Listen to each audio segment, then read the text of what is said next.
Morning. അപ്പോൾ നമ്മുടെ ഇന്നത്തെ കറിയും ബ്രേക്ക്ഫാസ്റ്റിന് കഴിക്കാൻ പറ്റിയ അല്ലെങ്കിൽ ഡിന്നറിന് കഴിക്കാൻ പറ്റിയ ലഞ്ചിന് കഴിക്കാൻ പറ്റിയ നല്ലൊരു സൈഡ് ഡിഷാണ് കേട്ടോ. 2 ഉരുളക്കിഴങ്ങും 1 തക്കാളിയൊക്കെ ഉണ്ടെങ്കിൽ നമുക്ക് വളരെ എളുപ്പത്തിൽ തയ്യാറാക്കാൻ പറ്റിയ ഒരു സൈഡ് ഡിഷാണ് നമ്മുടെ ഉരുളക്കിഴങ്ങ് കറി. ഉരുളക്കിഴങ്ങ് കറി എന്ന് പറഞ്ഞിട്ടുണ്ടെങ്കിൽ സാധാരണ നമ്മൾ ഉരുളക്കിഴങ്ങ് കറിയൊക്കെ തയ്യാറാക്കുമ്പോൾ വറുത്തരച്ച് അങ്ങനെ കുറച്ച് സമയം എടുത്തൊക്കെയാണ് തയ്യാറാക്കാറുള്ളത്. ഇത് നമുക്ക് കുക്കറിൽ എളുപ്പത്തിൽ തയ്യാറാക്കാൻ പറ്റിയ റെസിപ്പിയാണ്. അപ്പോൾ നമുക്ക് എങ്ങനെയാണ് നമ്മുടെ ഈ ഒരു ഈസി ഉരുളക്കിഴങ്ങ് കറി തയ്യാറാക്കുന്നത് നോക്കാം. നമുക്ക് നമ്മുടെ ഇൻഗ്രീഡിയൻസ് നോക്കാം. നമ്മളിപ്പോൾ 2 ഉരുളക്കിഴങ്ങ് എടുത്തിട്ടുണ്ട്. ഒരു മീഡിയം വലിപ്പത്തിനേക്കാൾ കുറച്ചുകൂടി വലിപ്പമുള്ള ഉരുളക്കിഴങ്ങ്, അതിലേക്കായിട്ട് അത്യാവശ്യം വലിപ്പമുള്ളൊരു സവാള എടുത്തിട്ടുണ്ട്, ഒരു ചെറിയ തക്കാളി എടുത്തിട്ടുണ്ട്, 3 പച്ചമുളക്, 6-7 അല്ലി വെളുത്തുള്ളി കുറച്ച് കൂടുതലെടുക്കണം, ചെറിയൊരു പീസ് ഇഞ്ചി എടുത്തിട്ടുണ്ട്. പിന്നെ നമുക്ക് വേണ്ടത് 1/2 കപ്പ് കട്ടി തേങ്ങാപ്പാലാണ്. അത് ലാസ്റ്റ് ചേർത്താൽ മതി, ഇപ്പോൾ വേണ്ട. അപ്പോൾ നമുക്ക് ഉരുളക്കിഴങ്ങ്, സവോളയും തക്കാളിയും എല്ലാം ഒന്ന് കട്ട് ചെയ്തെടുക്കാം, ഇഞ്ചിയും വെളുത്തുള്ളിയും ഒന്ന് ചതച്ചെടുക്കാം, പച്ചമുളക് ഒന്ന് സ്പ്ലിറ്റ് ചെയ്തെടുക്കാം. അതിനുശേഷം നമുക്ക് നമ്മുടെ കറി റെഡിയാക്കി തുടങ്ങാം. അപ്പോൾ നമ്മുടെ ഉരുളക്കിഴങ്ങ് ഇതുപോലെ വലിയ പീസുകളായിട്ട് കട്ട് ചെയ്തെടുത്തിട്ടുണ്ട്. തീരെ ചെറിയ പീസുകളായിട്ട് കട്ട് ചെയ്യേണ്ട, കുറച്ച് വലിപ്പമുള്ള പീസുകളായിട്ട് കട്ട് ചെയ്യുക. അതുപോലെ തന്നെ തക്കാളി ഈ ഒരു വലിപ്പത്തിൽ കട്ട് ചെയ്തെടുത്തിട്ടുണ്ട്. പിന്നെ സവോള തീരെ കനം കുറച്ച് തന്നെ സ്ലൈസ് ചെയ്തെടുത്തിട്ടുണ്ട്, പച്ചമുളക് സ്പ്ലിറ്റ് ചെയ്തെടുത്തിട്ടുണ്ട്, ഇഞ്ചിയും വെളുത്തുള്ളിയും ഒന്ന് ചതച്ചെടുത്തിട്ടുണ്ട്. ഇനി നമുക്ക് നമ്മുടെ കറി റെഡിയാക്കാൻ തുടങ്ങാം. നമ്മളിപ്പോൾ ഒരു കുക്കർ ചൂടാക്കാൻ വെച്ചിട്ടുണ്ട്. കുക്കറിലേക്ക് വെളിച്ചെണ്ണ ചേർക്കുക. വെളിച്ചെണ്ണയിൽ തന്നെ ഈ ഒരു കറിയൊക്കെ ചെയ്യാണ് കൂടുതൽ ടേസ്റ്റ്. ഒരുപാട് വെളിച്ചെണ്ണ വേണ്ട, ഒരു 1-1.5 ടീസ്പൂൺ വെളിച്ചെണ്ണ ചേർത്താൽ മതി. വെളിച്ചെണ്ണ ഒന്ന് ചൂടായി വരുമ്പോൾ നമുക്കിതിലേക്ക് ചതച്ച് വെച്ചിരിക്കുന്ന ഇഞ്ചി വെളുത്തുള്ളി ചേർത്ത് കൊടുക്കാം. ഇഞ്ചിയും വെളുത്തുള്ളിയും ജസ്റ്റ് ഒന്ന് ചൂടാവുന്നത് വരെ ഒന്ന് ഇളക്കി കൊടുക്കുക. ഒരുപാട് അങ്ങോട്ട് കുക്കായി പോകണ്ട, ജസ്റ്റ് ഒന്ന് ചൂടായി വന്നാൽ മതി. ഇതിലേക്ക് ഇനി നമ്മൾ കട്ട് ചെയ്ത് വെച്ചിരിക്കുന്ന സവോളയും പച്ചമുളകും ചേർത്ത് കൊടുക്കുക. ഇനി ഇതൊന്ന് വഴറ്റിയെടുക്കാം. ഒരുപാട് അങ്ങോട്ട് കുക്കാവേണ്ട ആവശ്യമില്ല, എല്ലാം ജസ്റ്റ് ഒന്ന് വഴറ്റിയെടുക്കേണ്ട ആവശ്യമേ ഉള്ളൂ. ഇതിലേക്ക് ഇനി നമുക്ക് ചേർക്കേണ്ടത് ഉരുളക്കിഴങ്ങിന് ആവശ്യമായിട്ടുള്ള ഉപ്പാണ്. ഒരു 3/4 ടീസ്പൂൺ ഉപ്പ് ചേർക്കുന്നുണ്ട്. അതുപോലെ തന്നെ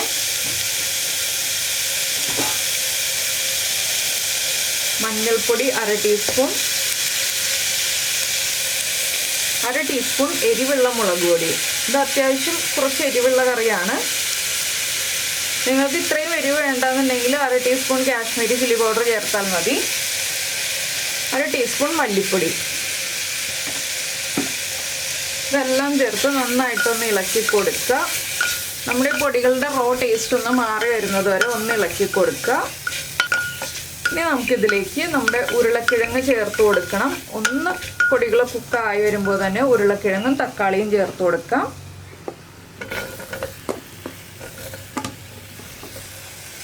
ഇനി ഇതിലേക്ക് നമുക്ക് ഒരു തണ്ട് കറിവേപ്പിലയും കൂടി ചേർത്ത് ഇളക്കി കൊടുക്കാം. പൊടികൾ ചേർത്ത് കഴിഞ്ഞിട്ട് ഞാൻ ലോ ഫ്ലെയിമിലാണ് വെച്ചിട്ടുള്ളത്, അതുവരെ ഹൈ ഫ്ലെയിമിലായിരുന്നു.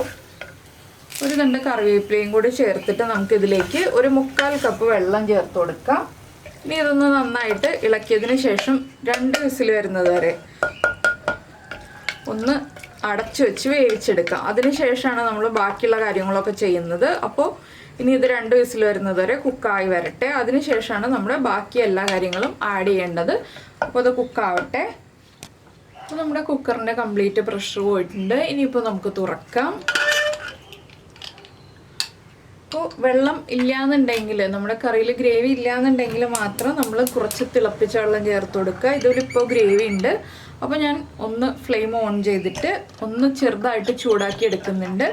ചെറുതായിട്ടൊന്ന് തിളച്ച് വരുമ്പോൾ തന്നെ നമ്മൾ ഫ്ലെയിം കുറച്ച് വയ്ക്കുക. തിളച്ചുകൊണ്ടിരിക്കുകയാണ്. ഫ്ലെയിം കുറച്ച് വെച്ചിട്ട് നമ്മുടെ തേങ്ങയുടെ 1/4 പാല് ചേർത്ത് കൊടുക്കുക. നന്നായിട്ട് ഇളക്കി കൊടുത്തിട്ട് തേങ്ങയുടെ 1/4 പാല് ചേർക്കാം കേട്ടോ. എന്താണെന്ന് വെച്ചിട്ടുണ്ടെങ്കിൽ തേങ്ങാപ്പാൽ തിളച്ച് പോകരുത്, അതുകൊണ്ടാണ് ഇളക്കി കൊടുത്തിട്ട് തേങ്ങാപ്പാൽ ചേർക്കാമെന്ന് പറയുന്നത്. നന്നായിട്ട് ഇളക്കി കൊടുക്കുക. തേങ്ങാപ്പാലിൽ നിന്നൊന്ന് ആവി വരുന്നത് വരെ ഇളക്കി കൊടുക്കുക, അത്രയേ ഉള്ളൂ. അതുപോലെ ഇളക്കി കൊടുത്തുകൊണ്ടിരിക്കുക. ഉപ്പൊക്കെ ചെക്ക് ചെയ്യുക. ഉപ്പ് കുറവാണെങ്കിൽ ഉപ്പ് ചേർത്ത് കൊടുക്കുക. എരിവ് കുറവാണെങ്കിൽ കുറച്ച് കുരുമുളക് പൊടി ചേർത്ത് കൊടുക്കുക. വേറെ ഒന്നും ഇനി ചേർത്ത് കൊടുക്കരുത്. ഒരുപാട് ഇളക്കി ഉരുളക്കിഴങ്ങ് ഉടഞ്ഞു പോകുന്ന രീതിയിലാവരുത്. 1-2 പീസൊക്കെ ഉടഞ്ഞു പോയാലും കുഴപ്പമില്ല, വല്ലാതെ ഉടഞ്ഞു പോകരുത്.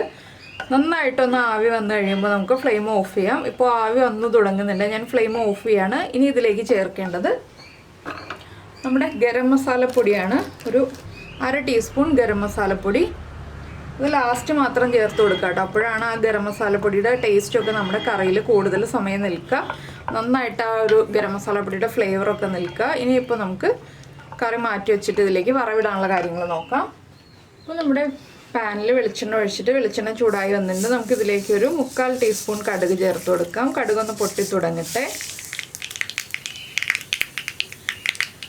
കടുക് പൊട്ടി കഴിയുമ്പോൾ നമുക്ക് ഒരു വറ്റൽമുളകും ഒരു തണ്ട് കറിവേപ്പിലയും കൂടി ചേർത്ത് കൊടുക്കാം. ഇനി ഇതൊന്ന് നമുക്ക് കറിയിലേക്ക് ചേർത്ത് കൊടുക്കാം. നമ്മുടെ വറവ് നമ്മൾ കറിയിലേക്ക് ചേർക്കുകയാണ്. ഇതൊന്ന് നന്നായിട്ട് മിക്സ് ചെയ്തതിന് ശേഷം ചൂട് ഒന്ന് കുറഞ്ഞ് വന്നു കഴിയുമ്പോൾ നമുക്ക് ഉപയോഗിക്കാം. ഇത്രയേ ഉള്ളൂ നമ്മുടെ കറിയുടെ പരിപാടി. വളരെ സിമ്പിളായിട്ടുള്ള റെസിപ്പിയാണ്. അപ്പോൾ നിങ്ങളെല്ലാവരും ഈ റെസിപ്പി ട്രൈ ചെയ്ത് നോക്കുമെന്ന് വിചാരിക്കുന്നു. ഞാനിതൊരു ബൗളിലേക്ക് മാറ്റട്ടെ. അപ്പോൾ നമ്മുടെ കറി ഇതാ ബൗളിലേക്ക് മാറ്റിയിട്ടുണ്ട്. അപ്പോൾ എല്ലാവരും ട്രൈ ചെയ്ത് നോക്കാം കേട്ടോ. ഉരുളക്കിഴങ്ങും തക്കാളിയും ഒക്കെ നമ്മുടെ വീട്ടിൽ എപ്പോഴും അവൈലബിൾ ആണ്. വളരെ എളുപ്പത്തിൽ തയ്യാറാക്കുകയും ചെയ്യാം ഇങ്ങനെ ഒരു കറി. അപ്പോൾ നിങ്ങൾ ഇതുപോലെ ഉണ്ടാക്കി നോക്കിയിട്ടില്ലെങ്കിൽ ഉറപ്പായിട്ടും ട്രൈ ചെയ്ത് നോക്കിയിട്ട് അഭിപ്രായങ്ങളൊക്കെ അറിയിക്കുക. അതുപോലെ ഇഷ്ടപ്പെട്ട റെസിപ്പി ആണെങ്കിൽ ഫ്രണ്ട്സിനും ഫാമിലി മെമ്പേഴ്സിനൊക്കെ ഒന്ന് ഷെയർ ചെയ്തും കൂടെ കൊടുക്കണേ. പിന്നെ നമ്മുടെ ചാനൽ ആദ്യമായിട്ട് കാണുകയാണ്, നമ്മുടെ വീഡിയോ പ്രസൻറ്റ് ചെയ്യുന്ന രീതിയൊക്കെ ഇഷ്ടമായി എന്നുണ്ടെങ്കിൽ നമ്മുടെ ചാനൽ ഒന്ന് സബ്സ്ക്രൈബ് ചെയ്ത് സപ്പോർട്ട് ചെയ്യണേ. സബ്സ്ക്രൈബ് ചെയ്യുന്നതിന് ഈ വീഡിയോയുടെ താഴെയുള്ള റെഡ് സബ്സ്ക്രൈബ് ബട്ടൺ ഒന്ന് ക്ലിക്ക് ചെയ്യുക. അതിൻ്റെ റൈറ്റ് സൈഡിലുള്ള ബെല്ലൈക്കണും ക്ലിക്ക് ചെയ്യുക. അപ്പോൾ ഓൾ എന്ന് പറഞ്ഞിട്ടൊരു ഓപ്ഷൻ കാണാം. ആ ഓളും കൂടി പ്രസ് ചെയ്തിട്ടുണ്ടെങ്കിൽ ഞാൻ എപ്പോഴും വീഡിയോ അപ്ലോഡ് ചെയ്യുമ്പോൾ നിങ്ങൾക്ക് നോട്ടിഫിക്കേഷൻ വരും. അതുപോലെ തന്നെ ഈ ഒരു കറി നമ്മുടെ ചോറിൻ്റെ കൂടെ മാത്രമല്ല, പുട്ടിൻ്റെയും ഇടിയപ്പത്തിൻ്റെയും അപ്പത്തിൻ്റെയും ഒക്കെ കൂടെ കഴിക്കാൻ പറ്റിയ നല്ലൊരു സൈഡ് ഡിഷാണ്. അപ്പോൾ എല്ലാവരും എന്തായാലും ഉണ്ടാക്കി നോക്കുമല്ലോ. നമുക്ക് നമ്മുടെ അടുത്തൊരു വീഡിയോയുമായിട്ട് വീണ്ടും കാണാം.